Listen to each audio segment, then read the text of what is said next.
Hello everybody, Ron Wildman in again for former Mayor C. Jack Ellis on Middle Georgia Spotlight. Our guest today, a return visit this year, delayed a good bit too. Yeah. Dale Washburn, representing District 141, am I correct? That is correct, yeah. That's northern Bibb County and Monroe County? Northern Bibb, the very northern part of Bibb, and a big part of South Monroe. Yeah. South Monroe. Mm-hmm. Goes a little above Forsyth on that side of the interstate, but mostly south. Would I be correct in calling this current session, which should have been over weeks ago, historical? I think so, for sure. This is my second year, and of course I never dreamed we'd have this when I first began. We were in session this year, and we began to hear, hear these whispers, well, we may be going home, we may be suspending, and I'd say, really? And of course the days went by, and sure enough, we suspended, so it is historic. When the COVID-19 was talked about in the House, what was it like up there? People really didn't know what it was right away, did they? No, they didn't, and I think, I remember, I was thinking about it the other night, that I remember hearing, when I'd come in at night, and you'd turn the news on, and you'd hear a few comments about this virus in China, and that it had now been, it entered the United States, et cetera. And so you didn't, you heard a little about it, but then we began to hear more and more about it in the House. And actually, for those of us who didn't understand really, it became very serious, and we began to feel almost a sense of not panic, but there were very serious faces there about and the threat to the overtaking of our healthcare system, and they were very concerned about that. And I remember particularly the speakers.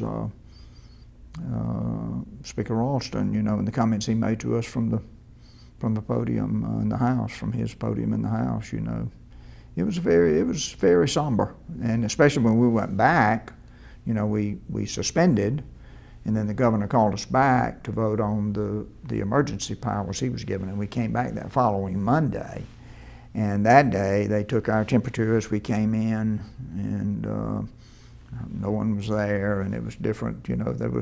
There was no coffee made to drink. I mean, it was much different from the way it is under a normal circumstance.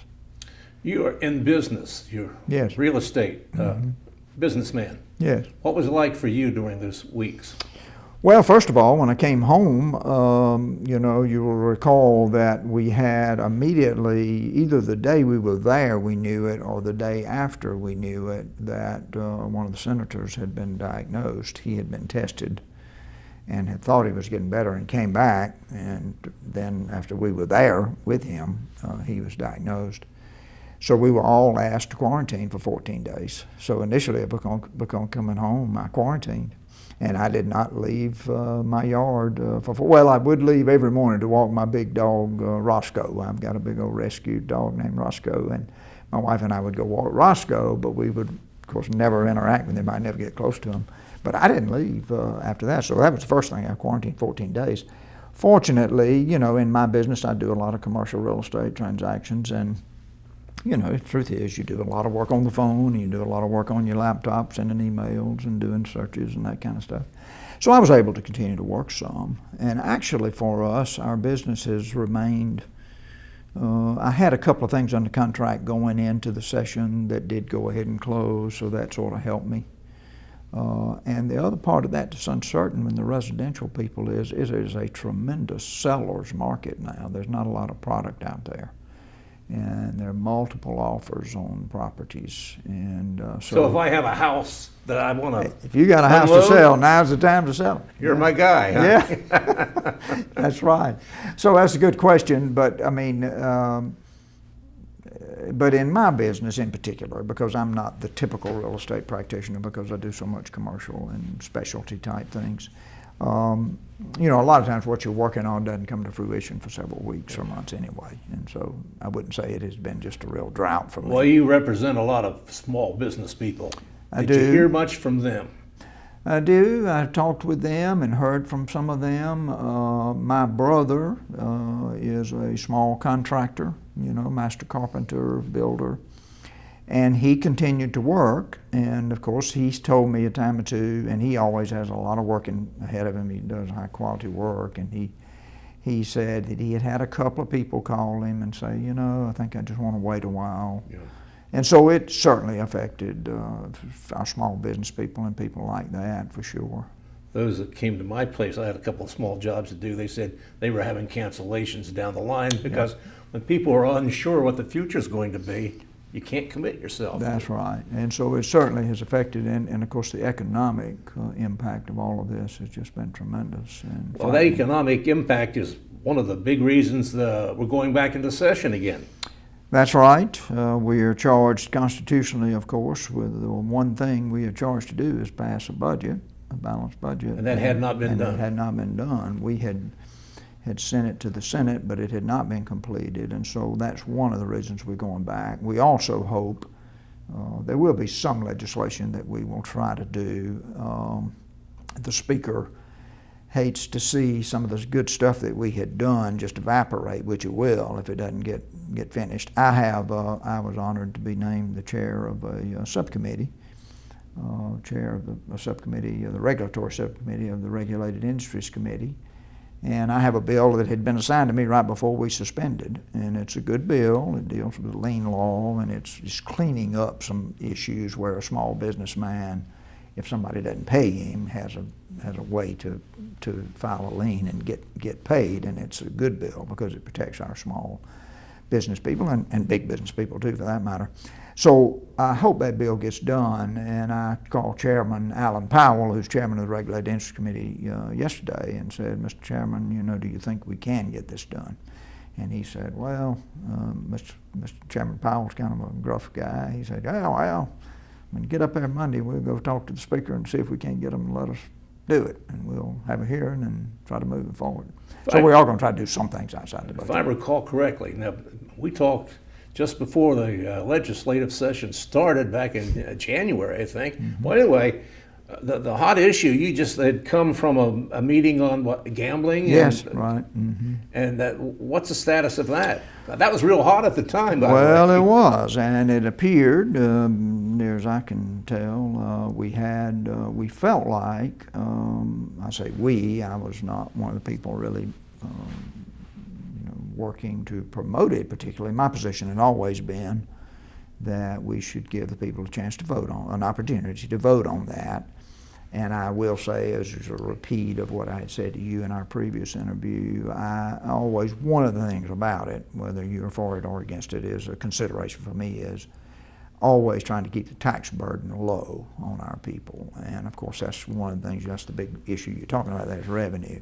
Now, again, I'm not debating it, but it is an opportunity, economic development-wise. We were very close to taking a vote in the House, and then it sort of got bogged down at the last minute, and it wasn't, I was from the sidelines watching and hearing, but it got bogged down over some issues, and so it never came to a vote. Now, I would not be surprised to see it come back just because of the economic crisis. You have, the money we're short, of course, there's two paths. Well, three paths, I guess. One path is raise taxes somehow, just raise revenue, try to replace it. The other is don't raise taxes, cut spending, try to rein government in, try to reorganize, try to save money. And then, of course, the third is some compromise of those two. I am always for less taxes and less regulation. And so I believe government, and I've been blessed to be involved in the government at the county level and now at the state level. Government, by its very nature, will grow and continue to grow. And so, as bad as it is, this situation is maybe an opportunity for us to make some cuts and to do some reorganization and rein some things in. New revenue sources. New revenue sources are an interesting question. We are getting, I just had a conversation with the Ways and Means chair a few minutes ago because I wanted to just be sure I was well versed on everything before I came to see you. And there are, number one, I think that as bleak as it sounds, it is not as bleak as it sounds when you start really kind of looking at it. Part of that has to do with what we will probably get in federal money, or we are getting, but we have to be, I think, sure about how they'll let us use that. And then there's some other things. We had recently passed the thing on the sales tax of the things bought on the internet and those kind of things. So when you start going through it and dissecting it, I think it is not as difficult as, it is plenty difficult. Nobody's minimizing it. But, you know, when you start sorting through it and trying to come up with that. One of my Democrat colleagues this morning called, she sits next to me in the House, very nice lady, and I had seen that she had a primary opponent, and I had seen she won her primary last night, and so I called her, just a courtesy call to congratulate her, and then we began, and she asked me, she said, well, what are y'all hearing about the budget? And so in that conversation, she began to say, well, I'd really like to see us raise the cigarette tax. And so there is an idea about raising taxes on cigarettes substantially and on vaping products. The feedback I get from folks I'm talking to about that is it's just really not, that does not represent a tremendous amount of money when you look at it. So it's something that could be done. And there's some other things that it was suggested, and of course all of this is just out there to be discussed. There are some things to do that I find to be interesting because I oppose tax increases. But there are some things like digital purchases, like you go buy a book on Kindle. If you go buy a book at Barnes & Noble, you pay sales tax. But if you buy the book on Kindle, apparently you don't, or for a Kindle, apparently you don't. So there's some conversation about some things that really not tax increases, but because of changing technology and just the way we're doing things now, it's really just a fair tax. You know, you pay tax here. You know, if you're still reading a book and buying a book, why not have to pay sales tax? I'm not suggesting that's a done deal by any means, but those are the kind of things that can be discussed and looked at. It can be very big too. A lot of money. Could be, but I think what we'll see is that it would be not, you know, some big tax increase, but maybe some, the other issue, there's some tax credits there that could be looked at and could be adjusted some. And so there are ways. I'm sure it will be an interesting debate for sure. Governor Kemp had said something about we need to cut the departmental budgets by, first it's close to 20%, then he dropped it back to 14%. Right. That was the latest. How do you look at that? Well, I heard what the governor said about that. It's my understanding, based on a couple of phone calls today, that now he has reduced that again, maybe. There's two thoughts there. You know, we're just, you know, we're getting emails all the time from various departments saying, please, you know, pleading their case, please don't cut our budget. And I understand that. That's how the game's played, and that's what you do. You try to keep your budget from getting cut. And you feel like if you don't ask, you might just get cut because the squeaky wheel gets the grease, as we always say. So there is that thought that, look, if you got to cut, you got to cut, and it's across the board. And maybe, you don't choose winners and losers. Just say to everybody, look, you got to figure out a way to cut. The other is there are people who would say, no, we should never cut. Like I talked to someone this week who said, well, I just never would want to see the law enforcement budget cut, you know. And then someone else says, lottery's doing well, so pre-K shouldn't be cut. So those debates will certainly be there. I saw where Commissioner Gary Black, the Ag Commissioner, has trotted out a proposal to eliminate some of the farmers markets. Yes, I had had a couple of conversations with the commissioner about that actually over the years, and with that relative to our old farmers market in particular, or the one, not our old one, the Eisenhower Parkway. Yeah. I think that he has been talking about that, according to the commissioner, and I wouldn't want to speak for him, but it seems that they just think they have outlived their usefulness as they are. There is conversation, and I think this is good conversation. There's conversation about trying to change that approach to a number of small downtown markets, you know.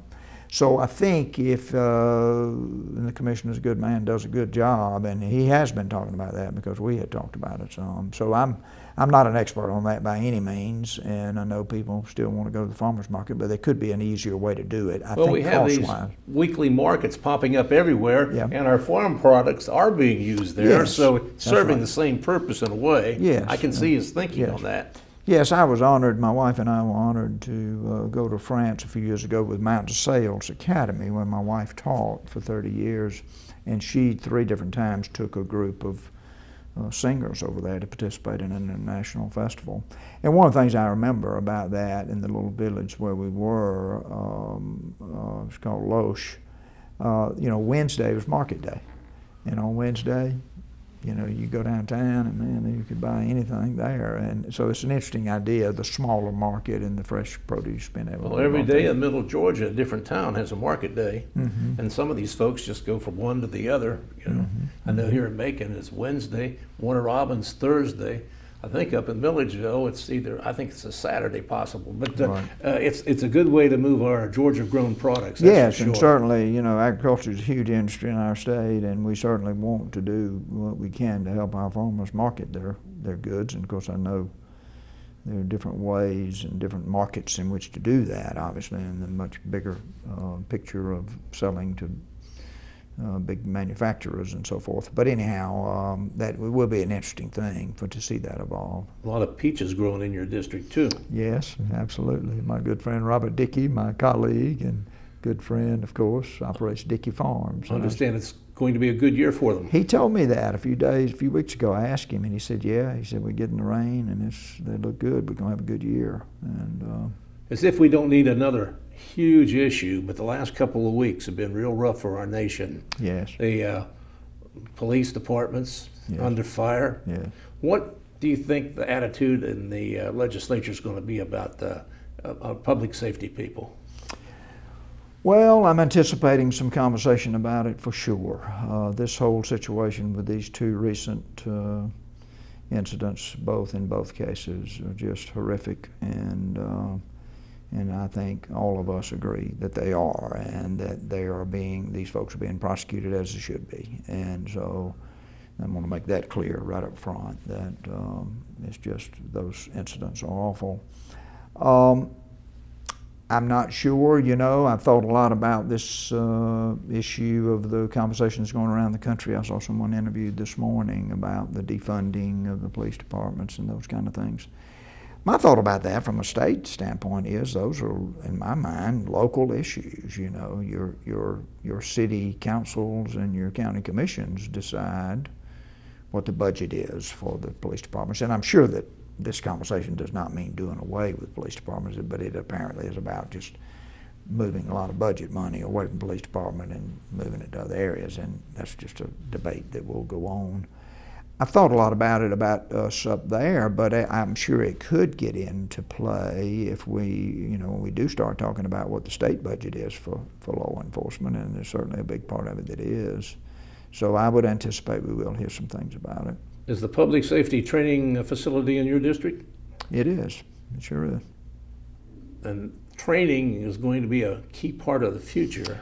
It is. A lot of the emails I've been getting point out to that the problems are just deeply rooted, and in my mind, and I am not a law enforcement person, but and in thinking about this, I do think that obviously training and just some aggressive talk and conversation about trying to solve the problems. There are 2 big problems in my view, and one of those is the continued charge of different treatment of the races in an engagement between a police officer and a citizen. And that to me is is a very troublesome issue, because when you start saying, I haven't done it, but I may do it. I get emails from people, and they're broad emails about the problem, and the suggestions are all broad about we need to change this. And I'd really like to hear some specific recommendations. Not that those people can enforce, anything they propose. But to me, it is very difficult when you start saying, okay, well, what can we do here? And of course, it's going to be down to the local level, local management for the decisions and the changes. It is clear that we have just a difficult circumstance now with this perception and I'm sure the reality of. I've spoken to some of our folks who tell stories. I have a dear friend and a business associate, and her husband, told me a story, about, being in a car accident and being handcuffed, and he felt like he was handcuffed only because he was Afro-American, and he is a fine, upstanding individual and a great person, great father. He deeply feels that it was just because he was Afro-American that he was handcuffed. Now, I wasn't there, I'm not arguing that either way, but I will say when you hear things like that, the problem is what it is, and we certainly want to address it and try to do something about it, but it will be a training issue and a different mindset maybe. And so one of the things I thought about doing, frankly, was calling our sheriff here and the sheriff in Monroe County and the mayor in Forsyth, and asking the question, how many people of color are part of our force, just out of curiosity. I truly don't know because it's not my job to go and ask those kind of questions. But if we do need to have more diversity within the police force so that there is not a feeling of all, ways white cops doing bad things to Afro-Americans, that's just my very basic thought process. I have no law enforcement background, but if there is, perception and reality, then we must do something to try to resolve the issue and resolve the problem. It's a very difficult problem, though. Do you ever see an end to this? Well, that's a good question. I must say, I said opening the conversation that no one has any, as far as I'm concerned, people on both sides of the aisle politically and from all communities have roundly condemned both of these recent cases that have received so much publicity.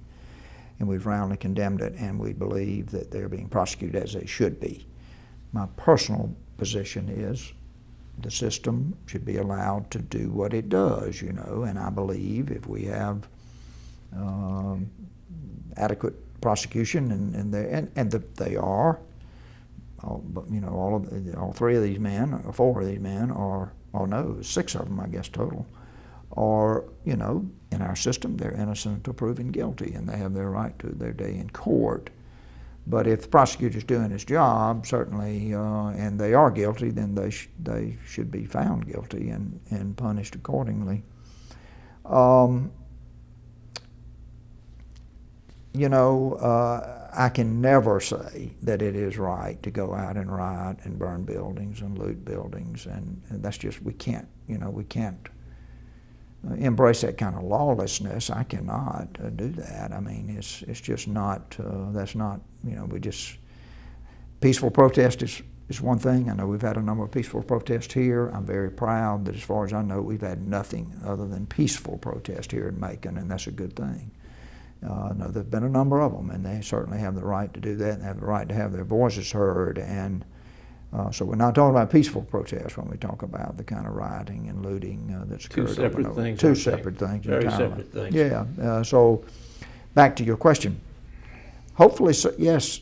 Hopefully so. But I think we do have to ask the question. Well, what do we? What do we need to do? Well, historically, just in your young life, the change from what it was to what it's now has been immense. Yes. And there's no reason why we can't move on.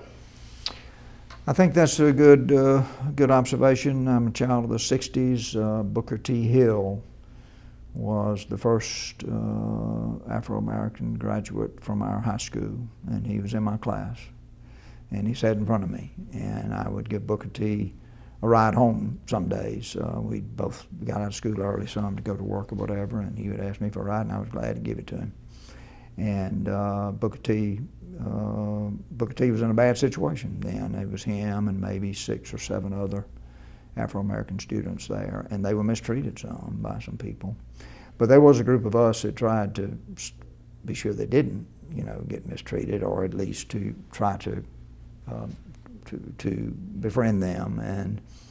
And so Booker T ended up working for the Bibb County government, and I would see him every now and then, and it was always so good to see him, because he would always, if I saw him, he saw me, we would make it a point to go over and talk for a few minutes. And so yes, I remember very well white and colored drinking fountains, and I grew up in the 60s, and so I remember vividly when Dr. King was leading the effort, and I thought a lot about Dr. King, and as a young man, what courage it took to do what he did. So we did see the changes, and we saw the changes, and certainly things are much better today. I hope we can continue to evolve too. I heard Denzel Washington say, Denzel said, we should not say, you're a white man, I'm a black man. And I remember thinking that many years ago, that's where we want to be. Yeah. You're a man, you're not a white man or a black man. Well, with this session also, there's going to be a pressure. We do not have a hate crimes law in Georgia. Yes. How are you looking at that? I voted for the hate crimes bill. It passed the House, and the Speaker has pushed the Senate pretty vocally and publicly to pass it with no amendment.